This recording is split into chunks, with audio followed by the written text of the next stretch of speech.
show up tonight, let me talk about just a couple really quick ground rules or format for the conversation. So we'll go through a series of questions. I'll start by diving right into some of the more substantive angles of China policy and U.S.-China relations, and then we'll talk a little bit about your career and what you're doing now at the East West Institute. And then we'll have time, I think about 20 minutes for questions and answers. So think of some good questions. If not, we'll be randomly calling on folks in the crowd, and that gets super awkward really quickly.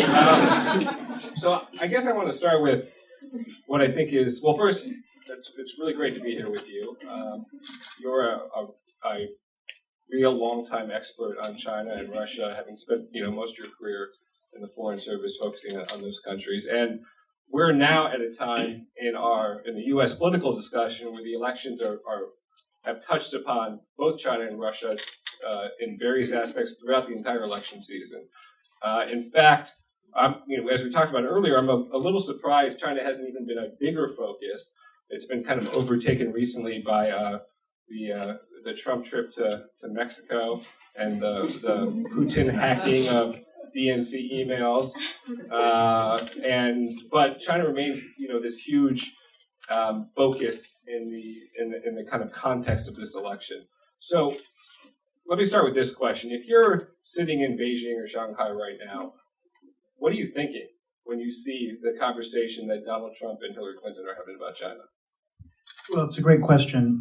And Steve, thanks so much. And thanks to everybody for being here and for the generous gift of your time. It's really a privilege for me to be here with all of you. The issue of the U.S. election, I think, is really one that's captured a lot of attention all around the world and obviously in our own country. I think the Chinese have gone through sort of different phases in their assessment of what's happening in our campaign, including with respect to the specific issue of China. Frankly, I think they've been bemused to see that a candidate like Donald Trump could win the nomination and become one of the two major candidates for president in this country. Some of the things that he has said about China has kind of had Chinese people scratching their heads. On the one hand, Donald Trump has said, quote, "I love China." Those are the exact words he's used many times. He said, "I love China." Yes, that's let the record be corrected. That is true. That is true. But what's remarkable about that is that Donald Trump, in saying those three words, became the first U.S. presidential candidate in history to say, "I love China." No one had ever said that before. So on the one hand, a very positive vibe, etc. At the same time, he said that China has perpetrated the greatest theft in the history of humanity, in reference to China's cyber espionage and cyber exfiltration of commercially valuable proprietary data in the private sector, to say nothing about what they've done relative to the public sector. And so there's a very mixed messaging. And I think that the bottom line answer with reference to Donald Trump is that I think the Chinese are scratching their heads. They don't quite know what to make of it. His messaging is, just from a communication standpoint, is muddled. It has sometimes been enormously positive. It's sometimes been strikingly negative and sharp. And I think they just are bemused, puzzled, and not quite sure what to expect. With respect to Hillary Clinton, it's a different picture because Hillary Clinton has been fairly well known, or quite well known to the Chinese for many years and decades, including when she was First Lady. And in particular, when she went as First Lady in 1995 to Beijing to the Fourth World Conference on Women and made the famous statement, the Chinese would say the infamous statement, that women's rights are human rights. Those words really resonated in a sharply negative way in China. And to be honest, Steve, all these years later, those words and some of then Secretary Clinton's statements about media freedom, internet freedom in China, and so on, have led the Chinese to conclude that she would be very tough on China, she would not be friendly to China, and she would not be an easy person to deal with.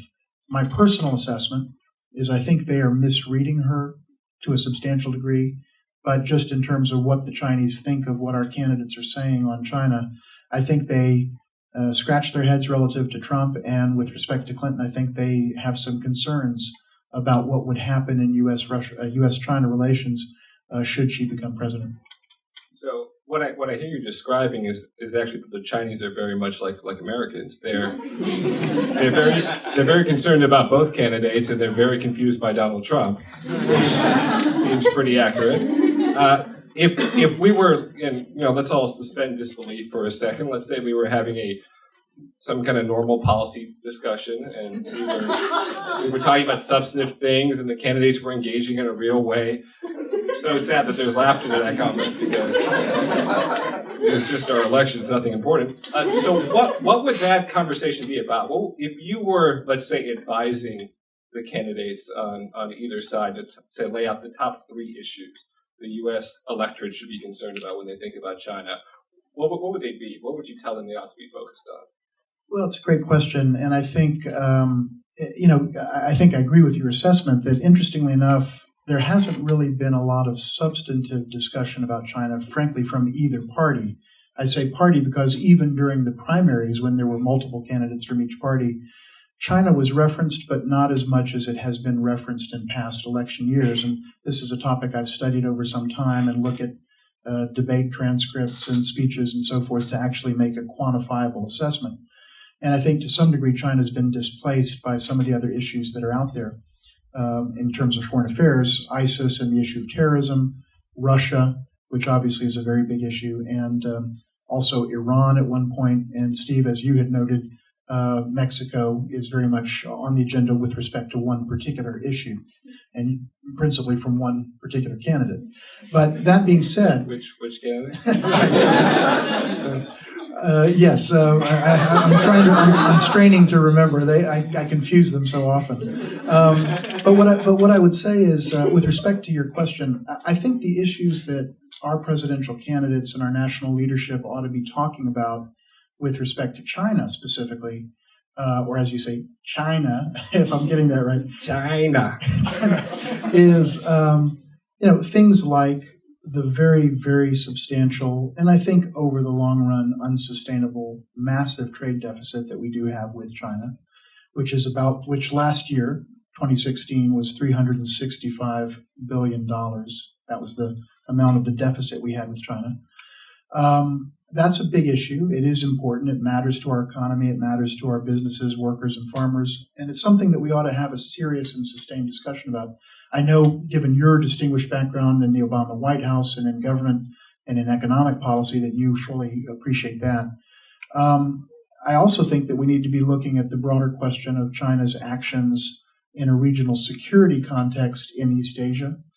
That includes, but is not limited to, the South China Sea, which is in the headlines fairly often, as we know, but also the issue of what China's doing in the East China Sea, China's reaction to an assessment of the U.S. pivot to Asia, some of the trade and economic issues touching on, but and not limited to the Trans-Pacific Partnership. So I think there are a host of issues around the Asian region, and by the way, North Korea would be central among those, that we ought to be talking about with respect to China, but we're really not. And then I think the broader question of Chinese infringement of U.S. intellectual property rights, which continues to be an ongoing issue. It's been an issue for the last 20 years. I was involved in some way in some of those talks literally in the mid-1990s. The issues are fundamentally still there.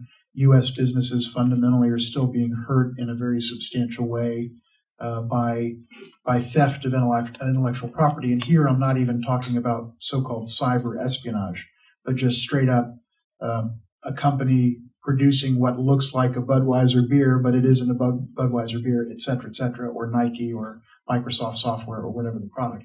So, to me, those would be issues that would rise to the level of meriting serious presidential candidate attention.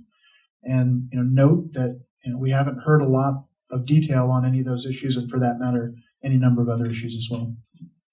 So I love asking that question because if you haven't, hypothetically, which is not the case tonight, but if you hadn't prepared for this conversation and you want to lay out the series of questions we should be asking, you did that really well. So I will be asking those questions throughout the course of the evening.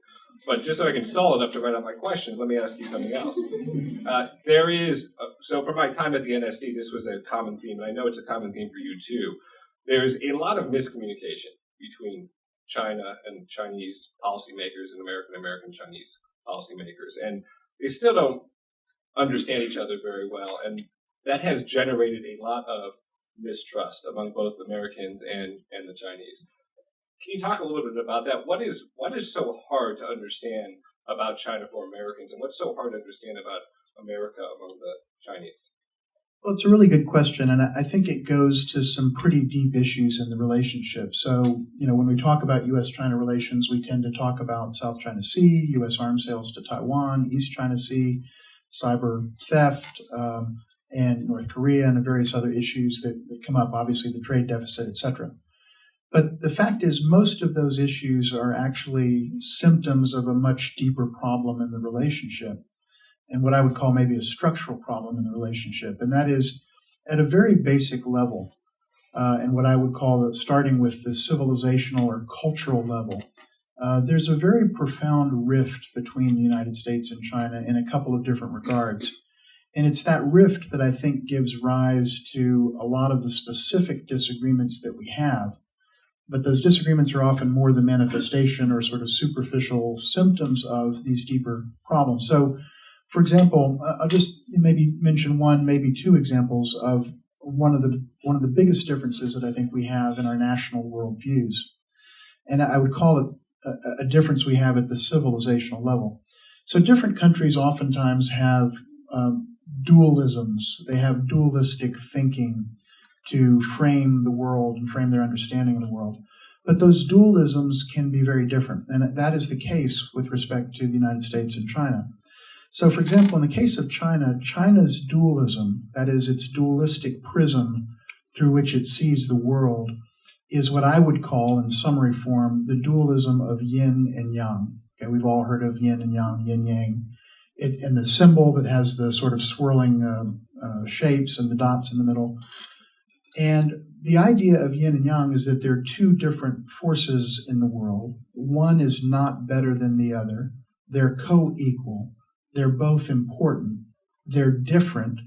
And you need both to have the system work. Now, we have a dualism in this country that stems from the Judeo-Christian civilizational tradition of our nation. And it's the dualism of good and evil. And the I thought you were going to say Coke and Pepsi. Right? Well, we'll talk about corporate sponsors later. But I could use a delicious Pepsi right now. I don't know about you. Thank you. Absolutely. And a Coke, for that matter. But it's the dualism of good and evil. We in this country, and I'm not judging it as good, bad, or anything other. I'm simply observing what I think is true, and that's that we in this country have a fundamental dualism of good and evil. We think of the world as a nation through the prism of good and evil. Things like, you're either with us or you're against us. You're either on the right side or the wrong side. The axis of what? Evil. That's how we view the world. Now, in the Chinese dualism of yin and yang, what stems from that and flows from that is, I'm okay, you're okay. I have my system, you have your system. I have my way of doing things, you have your way of doing things. I don't criticize you, you don't criticize me. I don't get in your grill and in your business, you don't get in mine. If you have issues with me, you keep them to yourself. If I have issues with you, I keep them to myself. That's what comes from that mindset. It's very deeply embedded in the Chinese, if you will, DNA, cultural DNA. But our view is absolutely different. It's you're either good or you're bad. You're either on our side or you're on the wrong side, etc. So my point is not that we disagree on this or that particular issue. My point is that our fundamental frameworks for understanding the world are different. They don't sync up. It's like railroad tracks that are 6 feet wide and railroad tracks that are 9 feet wide. They simply don't connect. And that leads to a lot of problems in our relationship. And the other one I'll just reference briefly is that we have a notion in this country of the sanctity of moral agency. That what really matters in the end, in fact, I'll use a phrase that I've coined before. If you had to summarize American thought into one short sentence, in my judgment, it would be the following. I choose, therefore I matter. But if you had to summarize Chinese thought into one basic sentence, it would be I relate, therefore I matter. And so why you matter is different. You matter because of your relationship with others, not because of your innate moral agency and decision-making capacity as an individual. And we get this notion of moral agency from the concept of God in the Judeo-Christian tradition. And it goes back to Adam and Eve in the Bible, in the apple. And God could have programmed Adam and Eve not to take a bite of the apple. But God didn't do that, because then what meaning would life have had for anybody? And so by being able to make choices, that is the sort of core value at the very core of the Western civilization and the American mindset. That is absent from China. I am not judging that. I'm observing that there's an absolutely profound and almost unbridgeable difference around that deep issue. Now, when you care about moral agency, and I'll stop here, I know I've gone long. When you care about moral agency and about choice and about the ability of an individual to make a choice, when you believe that it's the act of making a choice that makes you fully human, then that leads to these little things called democracy and the market, which share one thing in common: choice. When you don't value choice, when that's not part of the fabric and the substructure of your cultural and civilizational tradition, you don't end up in the same place. And that is a profound element in the relationship that is not discussed, but I think it contributes to absolutely different worldviews and different ways of looking at the world, organizing our societies, taking positions on issues, and a lot stems from those issues. So that's fascinating, and it's also a really good example for a healthy marriage. Really, a healthy marriage is really more about being China. That you do your thing and I do my thing. And one of the things you realize when you've been married for a little while is that you have no choice. So I'm going to apply that lesson in my life and explain to my wife that the problem is that I am just trying to be more Chinese about our relationship. And that will probably work out really well. But when we get from the 30,000 foot, the kind of meta conversation to a really practical one, you touched upon one of those issues that matters a lot. And is a part of the conversation in this election cycle, even if we haven't talked about it explicitly, and that's the issue of the trade deficit. So you put out the number $365 billion, and that represents roughly 75% of our total U.S. trade deficit is just with one country, just with China. And the impact it has is on sectors like our manufacturing sector, which has faced a huge amount of pressure over the last few years. And that conflict seems to be ramping up, at least in our politics, which is becoming more nativistic, less sort of amenable to globalization, international trade. So help us handicap a little bit. What are the odds that the kind of growing political unease with our trading relationships, particularly with China, is going to lead to some kind of conflict that the U.S. is going to have with China in, let's say, the next 15, 20 years? Well, it's a really good question, and I guess my take on it is, first of all, just to lay out a little bit of the history over the last 10, 15 years. What's interesting about the deficit is that it was large 15 years ago, and it's been steadily growing. So the trend line, unfortunately, has been very negative from a U.S. perspective. The deficit has gotten bigger and bigger, and now it's $1 billion a day, and that is probably the largest trade deficit that any country has ever had with another country in the history of human trade. And again, the trend line is going up.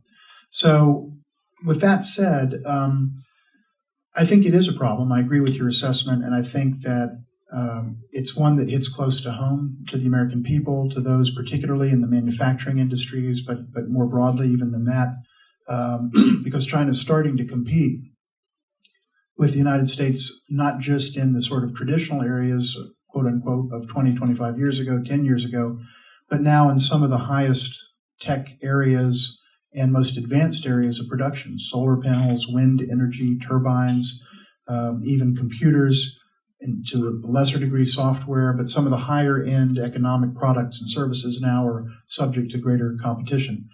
I think this is going to be a continued problem in the relationship. I think a lot depends on, but let me also say, I don't think it's going to be a problem that leads to conflict per se.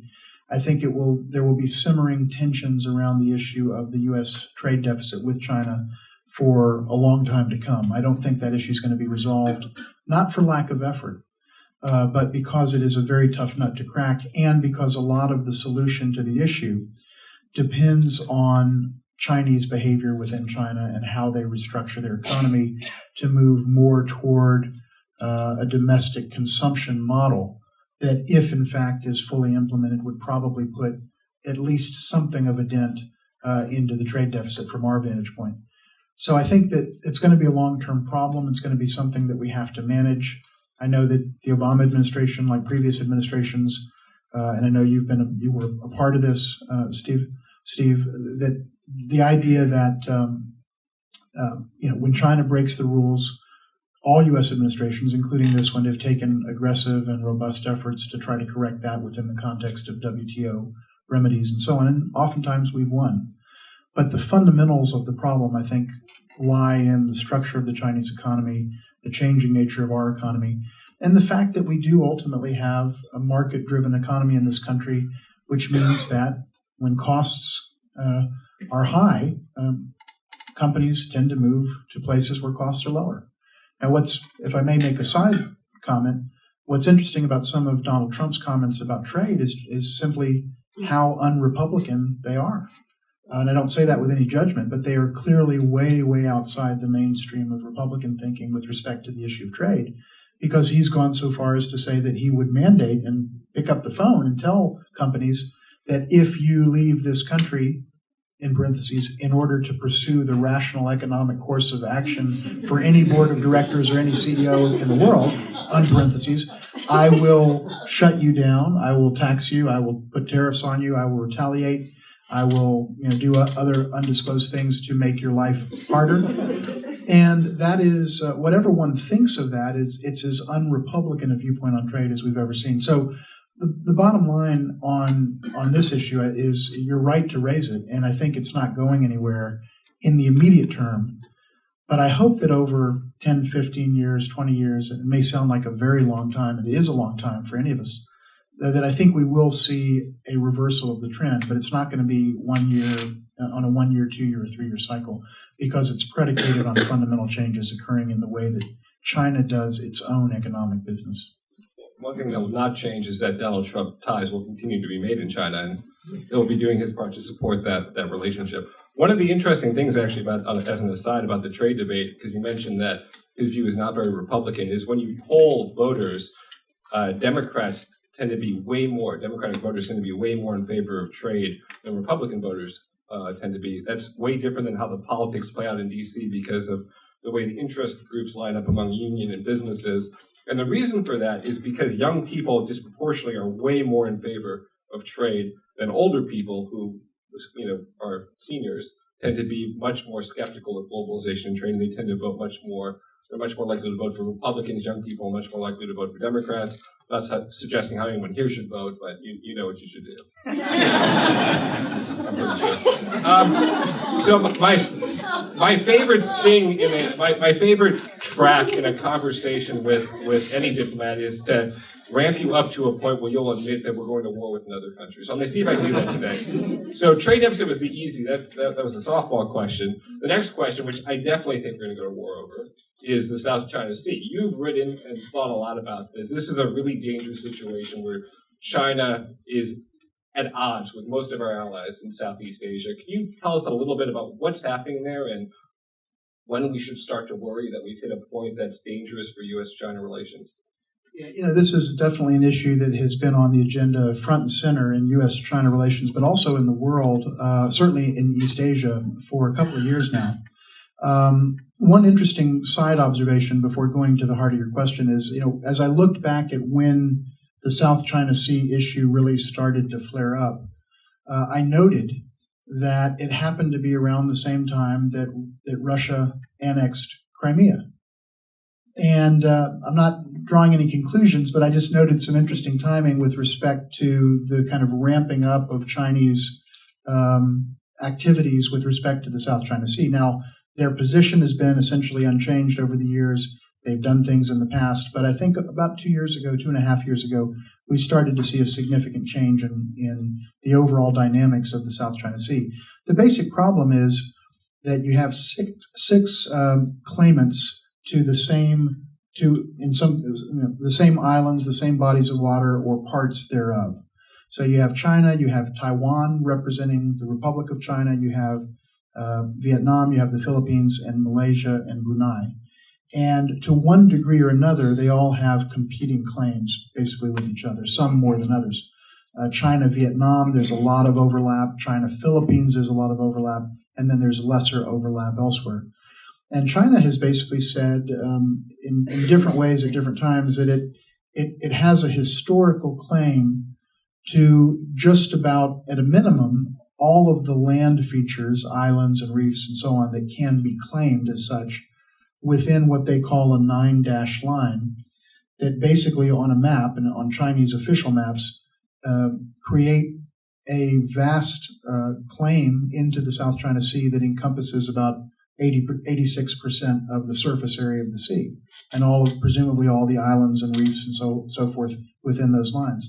That claim fundamentally contradicts claims of Vietnam, the Philippines, and others, and so for decades now, there have been competing claims, disputes, and an inability to come to terms and to come to agreement as to, in a sense, who rightfully owns what. And in the last couple of years, and even in recent months, we've seen, I think, more aggressive actions on the part of China. There have been at different times in history aggressive actions on the parts of other countries, including Vietnam and the Philippines, principally. So in fairness, they're not the only ones that are doing things. But I think it's fair to say that China has significantly increased the kind of provocativeness of some of the things that it's doing. And I think there are some that believe that to the extent that the United States and China might ever, God forbid, come to blows and really get into a serious conflict, it could be over the South China Sea, as you posited in your question. My own take, in short, so they're is definitely going to war, is what you're saying. My Trump translator, I think, is here tonight to take all of the nuance out of my comments. And it will be the best war ever.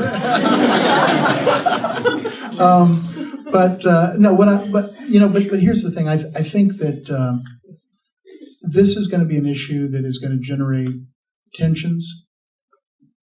Different sides, in particular, I think China is going to push the envelope to try to do new things, probe, and see what it can get away with. The United States will take reciprocal actions to lay out what our interests and concerns are. And principally, it's about freedom of navigation in these waters, because these waters are the conduit to $5 trillion in global trade annually. So they matter a lot from that standpoint. That's a huge portion of the global economy.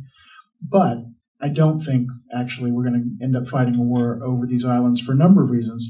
And let me make 2 points here. One of the things that I believe is that nuclear weapons powers, major nuclear weapons powers, don't go to war with each other. And the United States and China are both nuclear weapon states. I think both countries recognize that despite all of our differences and our disagreements, some of them pretty profound, the fact is neither side could possibly gain from a serious conflict. And that's why we have never had a conflict in the modern era since the founding of the PRC. And I think that will continue to be the case. So I think it's a tough issue, but it's not one that's necessarily going to generate conflict. I want to ask you a little bit about EWI. I think I was invited to moderate because it's well known that EWI is my second favorite think tank in DC. The first one is the one I run. Anyway, look it up later. EIG.org. Anyhow, but this is really a promotion for you and you guys. So tell me what East West Institute is working on. What makes you different from the whole apparatus of acronyms and think tanks out in DC? And where do you guys focus? Where do you see your comparative advantage as an organization? I appreciate the question, I think EWI is actually kind of a unique or sui generis organization. We might say it's a think tank, but it's not really a think tank in the conventional sense, just as you know. And it's an organization that actually is predicated on the idea of building trust between international players, bringing people together that might not otherwise come together, and trying to generate innovative and creative policy workarounds to problems that are vexing governments. And that's the essence of what we do. So unlike a lot of think tanks in Washington, and I don't mean it with any disrespect because the functions are simply different, we don't spend a lot of time doing hardcore research, writing, and publishing. We do write some. You referenced some of the things I've written on South China Sea, etc. But it's not our bread and butter. Our bread and butter is actually more operational than merely doing the research. That is very valuable, and we have a lot of respect for our friends that do that. But what we're really trying to do is bring people together and solve very specific international problems, and particularly focusing on problems where one of the key elements of the problem is the absence of trust. And that's the nature of what we do. I trust you, David. I think it's question time now, and I think there's some microphones scattered around the room. So, David, you call on whoever you think is most interesting to ask questions, and we'll go from there. Okay, great. Sir, and then ma'am, we'll come down to you right here. Yes. And please do wait for the microphones. Yes, sir. We'll see if we can get a microphone to you so that your voice can be recorded. And yes, in the red tie. Hello. Hi, how are you? I'm good. How are you? Very well, thank you. My question is, here in Washington, it's basically the dominant narrative is China's a bully, in particularly South China Sea. So my question is, what are the legitimate reasons China thinks we are overstepping our bounds? Keyword is legitimate. When you say that we are overstepping our bounds, we, the U.S., with respect to what? South China Sea. South China Sea specifically? Yes. Okay, so the first thing I would say, just as a kind of an immediate response, is China claims certain islands, and by the way, I want to come back to a broader point about this. China claims certain islands and reefs, etc., in the South China Sea. There have been instances in recent months, in the last year, couple of years, and over a longer period of time, but even in recent months, in which the United States has sent naval vessels into the 12 nautical mile radius that constitutes the sovereign territorial seas of those islands. Now, if you're looking at the issue from China's perspective, and with them believing that these islands belong to them in the same way that Hawaii belongs to the United States, then if that is your premise, then it's absolutely legitimate for them to be angered and frustrated by the fact that the United States is sending ships into their territorial waters. Now, I'm not making a judgment on that, but I'm saying from their perspective, that's a legitimate beef that any country would have with another, just the same way if Russia or China or any other country sent naval vessels 11 kilometers off the coast of Oahu, we would have a problem with that. Now, fundamentally, there is a very active dispute as to whether China is the rightful owner of those islands, but from their vantage, I can see why they think the way they do. I can also see why the United States takes the position that it does. But let me make a broader point about the South China Sea. And that is that you mentioned the word narrative. And I think there is a media and, if you will, think tank narrative out there that I think to some degree misrepresents and overstates the degree to which the United States and China are actually in conflict in the South China Sea. So for most of us, if we say South China Sea, what that instantly conjures up today in the context of today's news and this year's news, etc., is U.S. versus China. The reality is, if you actually take a microscopic look at where we disagree actually, it's a very specific set of issues. It's a very small set of issues geographically. And to put it in terms of sort of a measurable metric, and I'll make up a figure here because I don't remember the exact figure of square kilometers of the sea, but let's say that the South China Sea is, let's just say 100,000 square kilometers on its surface, and that's not the exact figure. We may disagree out of the 100,000 kilometers over about 30 kilometers of different claims. And on the rest of it, we don't have a fundamental disagreement. We do have a disagreement with respect to those certain islands that China occupies, etc. We have disagreement with the way that China handles the diplomacy. But we, the United States, don't have a claim to, we don't lay a claim to any of the islands or any of the water, obviously. It's not ours. So we don't have an inherent difference with the Chinese on this issue. But there are certain elements where there's conflict. So the point that I would make is, if one were to take a step back and liberate themselves from the established narrative and simply look surgically and, again, to use the word sort of legalistically, at where exactly the problems are, I would argue the South China Sea is not as fundamental a conflict as it is generally portrayed to be. Now, we take issue with some of the ways they do things, the unilateralism, in some instances, cases that we would regard as bullying. They take issue with what they regard as intrusive incursions into their sovereign waters and so on. But I think there's a reason why we haven't come to blows over this issue, and I think the main reason is because it's not as big an issue actually as it seems to be at first blush. Yes, ma'am. Thank you. Corporate social responsibility has been at the forefront of multinational corporations, both domestically and on the international sector. Given that China is one of the most notable human rights abusers, do you think that our trade deficit with them impacts our ability to negotiate to foster greater human rights protections, both in labor, other factors? And if so, how do we overcome that? Well, it's a really good question. And, I tend to see the issues of the trade deficit and human rights, on the other hand, as quite distinct issues. They're both big issues on the U.S.-China agenda. I would say in recent years, the trade issue has become much more prominent, frankly, even than human rights.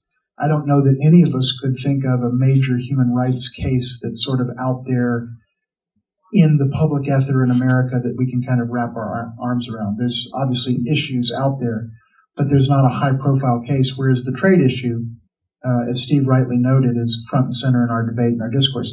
Now, the issue that I think perhaps has some more bearing, but not profound bearing, on the issue of how we look at human rights is not as much the deficit as it is the amount of debt that China holds of the United States, which hovers around the $1 trillion mark. And it goes a little north of that, a little south of that, but it's right around that scale and order of magnitude. President Clinton once said, in his typical, very charismatic and compelling way, that when you're talking about human rights with someone that you owe $1 trillion to, how do you argue with your banker or your lender? And that simplifies it a little bit. But I think there is a question mark in the minds of some as to whether we might approach issues differently if we didn't have this massive indebtedness to the Chinese that we in fact do. That being said, having worked on human rights in China as part of our mission and having observed this issue for a long time, I actually truly don't think that the United States goes softer on China because of that consideration. I do think that presidential priorities change over time.